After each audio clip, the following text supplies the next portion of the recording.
Hey,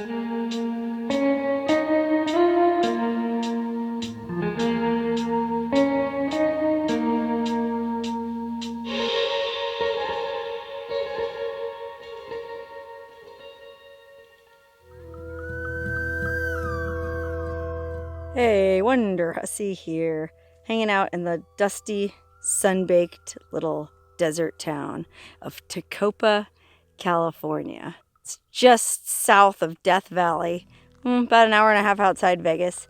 It's known for its hot springs. It's got a bunch of natural hot springs and some old hot springs resorts, and not much else.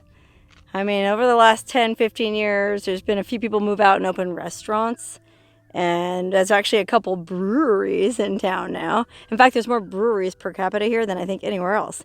It's because there's 2 breweries and 3 residents, more or less. Anyway, it's a really cool little town. And I'm here with my friend Larry, walking around exploring the old Tecopa Cemetery. This is where all the residents of Tecopa are laid to rest. Like this grave here, which is the final home for Charles H. and Virginia May Delight. If you've ever been to Tecopa and stayed at Delight's Hot Spring Resort, that's who it's named after. I don't know about him, but she definitely operated it up until her death in 1992. I think it was her deal, and it's named after her. So I definitely have to pay my respects at this grave because I've stayed at Delight's Hot Spring many times. In fact, I even made a video about it way back in the early days of my channel. So the production values probably aren't very good, but you can check that out if you're interested. It's a really neat little resort, and it's got its own private little soaking pool. So check that out sometime if you're ever in the area. Then look at this grave. Let's see. Mac McKean. He looks like he was a fan of the sea. Look at how somebody has put this really cool old netting over his grave and all those seashells. Wow. It kind of makes me sad that somebody who was obviously so enamored with the sea ended up dying out here, miles and miles and miles from any ocean. And then there's a whole lot of lonely little graves like this one that don't even have a name on them. We'll never know who's buried here, or at most of these little lonely, unmarked graves. So there's no big fancy memorials here to anyone like Death Valley Jack or Seldom Seen Slim or, any of those graves you see of notable people out here in these Death Valley cemeteries. In fact, the most notable person that I can think of that lived and died here in Tecopa isn't even buried in this cemetery as far as I know. Even though he lived just right across that desert there by that outcropping of green trees. If you've ever read anything about the Manson family, Charles Manson and his sort of family of hippies that ended up committing those murders back in 1969, or if you watched my video about the Manson family in Death Valley, then you'll know that the Manson family actually had some connections to this area. As far as I know, they probably went to the hot springs here, the natural hot spring, but as far as I know, Charles Manson never lived here or really had too much to do with Tecopa. I mean, they used to go to the town of Shoshone, which is just 15 minutes away, and panhandle there. But as far as Tecopa itself, I don't recall having ever read anything that Charles Manson had much to do here. And I've read a lot on the subject. But one of his... I've heard this guy referred to as like his second in command or one of his right-hand men. This guy named Paul Watkins did live and die here in Tecopa. So come here in the shade where it's a little bit cooler. It's a hot day today and it's October. It gets hot out here. I mean, we are just outside Death Valley. But anyway, this guy Paul Watkins was a really, really good-looking young teenage kid from Southern California, from a good family as far as I know. And all this information comes from his autobiography. I read his autobiography, which is fascinating. I think it's out of print, but you can find it online, a free download of the file. That's how I read it. I read it on my phone. And it's really interesting if you're interested in either the Manson family or in Death Valley, because it's got a lot of information about Death Valley in it. Anyways, this kid, Paul Watkins, grew up in Southern California. He was, like most kids were back in those days, he was a hippie, and he was hitchhiking one day and met some of the members of the Manson family and kind of ended up taking up with them. He moved out to Spawn Ranch, which was this kind of like old Western set movie ranch out in the San Fernando Valley where the Manson family used to live. Well, he moved in with them there, where they all lived in sort of a commune. And from what I read in his book, this was like a year, 2, 3 years before the murders. And well, to hear him tell it anyways, and I'm sure the book might be biased, but apparently it was actually a really nice lifestyle they had going back then. Contrary to, the book Helter Skelter or popular accounts, they were all supposedly very tidy. They shared everything. They had communal meals. They all shared their clothes. The girls kept all the little cabins very tidy. They would all take drugs together at night and all have these group orgies. I mean, it's an unconventional life, but to read his account of it in his book, Paul Watkins, it was supposedly a pretty nice thing they had going, and it was very loving. But over the years, I'm not sure what happened, if they just maybe got into speed or harder drugs, or just as the 60s progressed, like the vibe in the family changed, and Charles Manson became preoccupied with this notion that the apocalypse was coming, and so they had to go out to the desert and find this hole, this opening into a bottomless pit where the family could hide out in this magical cave where there was a river of milk and honey and gold and gems lining the walls. It's a really interesting story, and I made an entire video about it. You can check that out if you're interested. I'll put the link up here. Anyways, they ended up moving out here to Death Valley. They got this ranch, Barker Ranch, way up in the Panamint Mountains, and that was going to be their kind of like doomsday bunker to ride out the apocalypse. But to ride out the apocalypse, they needed supplies, they needed food, they needed dune buggies, they needed weapons, machine guns. So while they were gathering all that, Charles Manson kind of came and went from Barker Ranch. Barker Ranch is way, way, way up in the mountains, the Panamint Mountains, sort of on the other side of Death Valley, and it's pretty remote. So Manson himself and a bunch of the other family members would take a lot of trips into town. They'd go to LA to, steal more weapons and cars and whatever they needed and get food and candy. Supposedly they went into town a lot to get candy because they all had like terrible sweet teeth. Anyways, while they were away, Charles Manson wanted to leave somebody at Barker Ranch to kind of look over the place and make sure nobody, went in and vandalized it or whatever, or took it away. So he would always leave this guy, Paul Watkins. Remember, Paul Watkins was like his second in command. He really trusted him. So he would leave him up there in charge of the ranch, kind of keeping an eye on things. Now, Paul Watkins was Charles Manson's second in command. I'm not sure. I've heard other people in the family referred to his second in command too, so some will say Tex Watson was, but at least for a while there, I think Paul Watkins was the second in command. Partly because he was very handsome, and he played guitar and he could sing, so he was a chick magnet. In fact, he was so much of a chick magnet that Manson even, I guess, had him enroll in the high school nearby in Simi Valley or someplace in the San Fernando Valley to try to lure new girls into the Manson family. I guess Paul Watkins looked young enough that he could pass for a high school student. So Charles Manson really put a lot of trust in this dude, Paul, and left him up at Barker Ranch a lot of the time just to keep an eye on the place when Manson and the others were away. So he would actually leave Paul Watkins and another guy up there. Usually he'd leave like 2 guys up there and 2 or 3 girls, just kind of like a skeleton crew to keep an eye on the ranch. And Paul Watkins was pretty much always up at the ranch because he really liked it up there. According, again, to his autobiography, he enjoyed, looking after the place. I guess they had a little garden up there. They grew their own vegetables. And he just really liked the desert, and he liked the peace and the quiet out here. Like I was saying, at that time, the family had already kind of sort of started to devolve, I guess, into a state of, fear and chaos. And he just really liked being up at the ranch away from all of that. So apparently he spent a lot of time alone in the desert up at Barker Ranch. Well, on one of those occasions when he was alone up there, this old prospector came stumbling into the canyon. This was this other guy named Paul Crockett, an old prospector who lived way up in the Panamint Mountains and, just spent his days looking for gold. Well, apparently he was also really well-read and had read a lot of philosophy and Scientology, and well, he could tell a bullshitter when he saw one, and he could tell right away that Charles Manson pretty much had his family members brainwashed. In fact, Charles Manson and this prospector, Paul Crockett, kind of butted heads, and, well, it wasn't bound to be very long before Manson did something about that. But in the meantime, Paul Watkins had grown really close with Paul Crockett, the prospector. You know, Crockett kind of took Watkins under his wing, showed him how to prospect for gold, taught him some of the ways of mining, and actually successfully deprogrammed him from Manson's control. So much so that after the murders happened and things really started to go into high gear, well, that's when Paul Crockett really started to be afraid that Manson was going to try to kill him. So Paul Crockett, the prospector, took young Paul Watkins, the former second-in-command ladies' man of the Manson family, and they came down the backside of the Panamint Mountains, down here to Shoshone, the little mining town about 15 miles from here.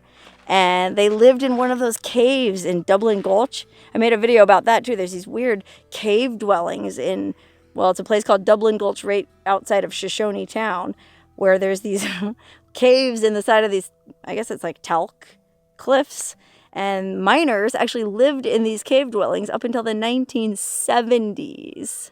Anyway, Paul Watkins and Paul Crockett only lived there for a short time, I think. Then the rest of the family was busted for the murders. Paul Watkins actually ended up testifying at trial against the Manson family, which was a pretty ballsy thing to do because, well, at that time there were still a lot of Manson family members on the loose, and he was really putting his life in jeopardy by doing that. But after the trial, they were all convicted. They all got sent away.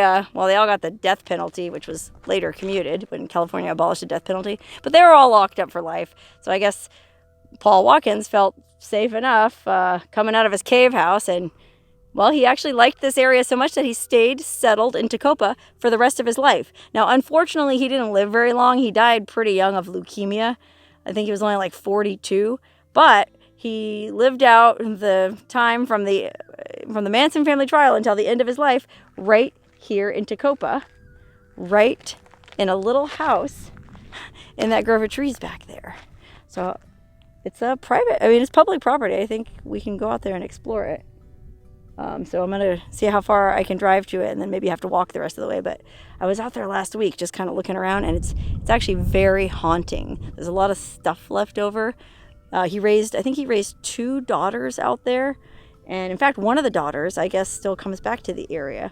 I was visiting with some people I know who live down the road from Paul Watkins' house. And those people said, yeah, Paul Watkins' daughter, they know her. She's a New York Times best-selling author now. She writes fiction books. So she made something of herself, and she grew up right here in Little Tecopa. How cool is that? So let's go check out the Paul Watkins house. It's pretty well crumbling into total disrepair. But like I said, there's a lot of interesting stuff that we can maybe look through and, kind of get a feel for what his life was like out here.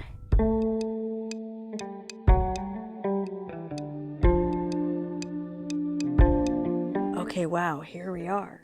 This was Paul Watkins' house. So clearly that was the living quarters. Although it looks like there was some kind of big fireplace here, so gosh, maybe the house was bigger before it collapsed. And then the guys that I was talking to that lived down the road were telling me that he used to have a big greenhouse over here as well. But it wasn't to grow pot or anything like that. Apparently, well, he was trying to fight leukemia, and I guess he would go to the natural hot springs here or have a really muddy bottom. It's like bentonite clay, and he would plaster the mud and the clay all over himself and then sit in the greenhouse to try to draw out the toxins. Unfortunately, to no avail. But anyway, there's a lot of stuff left behind here that I'm assuming belonged to him and his family. And it's really haunting. Like, here's some old clothes. Yeah? Like kind of like sort of like a hippie vest. A little scarf. I can see somebody from that era wearing this. Yeah, oh, look at this granny dress. Oh my goodness, this stuff looks so old. Oh my god, look at that label, dude. That is so 60s or 70s. Wow. Verona. Oh, and then look at this little stuffed animal down there. That's sad. I wonder if that belonged to one of his kids. I mean, it gets real cold here in the winter, so you would have needed a little puffer jacket like that. Oh my goodness. That jacket doesn't look that old though. Huh. But look at this TV.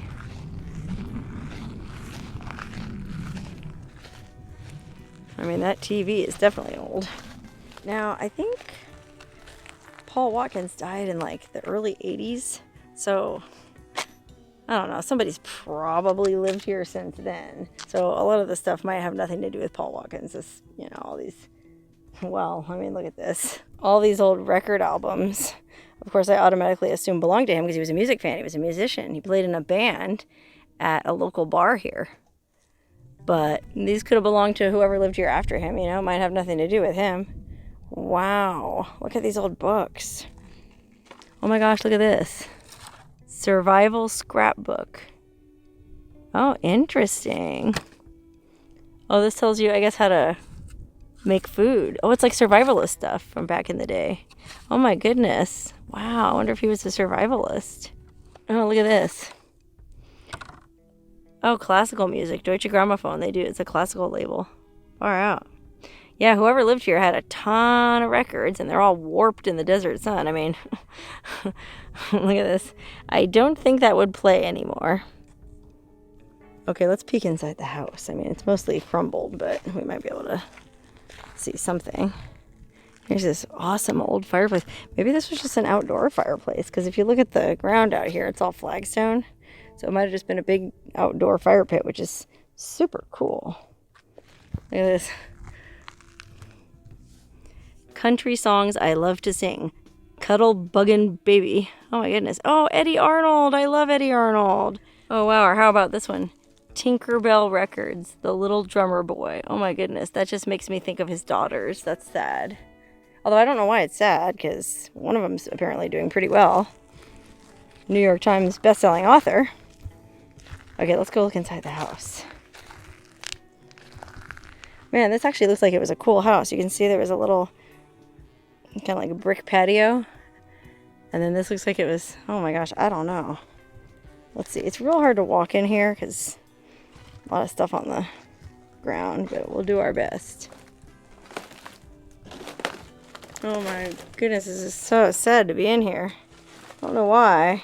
I go in a lot of these abandoned places. I guess this one's sad because I know the history of it, and you know, whatever you want to say about him taking drugs and having orgies and stuff and hanging out with the Manson family, he did seem like a pretty nice guy, and he never killed anyone or participated in any of the murders. Oh, this was the bathroom, obviously. Wow. Huh. Now, why would you keep your oregano in the bathroom? Oh, there was the shower. There's a vanity. Looks like a linoleum floor. Gosh, it's just all so busted up. I gotta be real careful. Oh, that's an old chair. Oh, look at these old bookshelves that were built in. Oh, man. You know, I bet him and his daughters had an awesome life out here, though. You know, like, it's probably a great place to be a kid. Run around playing all the hot springs. Run around the desert. Don't have to worry about crime. What's in here? Oh, this must have been like a bedroom or something. Oh, look, a bread calendar. From what year? Oh, 1990. See, I'm pretty sure he passed away before 1990, so somebody else must have lived here after him. He's got all these huge tamarisk shade trees here, which are really nice to look at, and they provide a lot of shade. In fact, you can see where I parked my car. There's a grove of them. But those things are an invasive species, and they're really thirsty. Their roots tap in and will suck any water out of the ground, so they'll get all in your pipes and mess with your plumbing. So I don't think I would have wanted any of them. Okay, here's something really creepy and sad. It's like a giant stuffed animal that's been laying out here for a long time, so it's all deflated. I mean, I think that's the face of it. Let's see. Looks like there's eyes. Oh my god, look. It was a bear. Oh no, look. It was one of those giant stuffed bears like you win at the carnival. Oh, just the bits and pieces that make up a life, you know? Like, all of us, when we die, we're all going to leave behind something similar, you know? This is a really kind of a sad explore for me because I actually know the history of the guy. Most of the other, well, all of the other abandoned places I've explored, I didn't really know what had gone down there. And sometimes, you know, people email me after the fact and tell me, oh, so-and-so lived there. That's the old so-and-so place.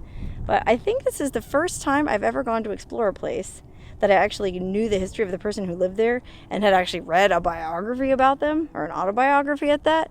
So in a weird way, I almost feel like I knew him. So I guess that's kind of why this place makes me as sad as it does. And I hope that, I don't know, if his daughters are watching this, that they're not like weirded out or offended that I'm doing this. I'm not trying to sensationalize it. I'm just genuinely curious at how this guy lived out here.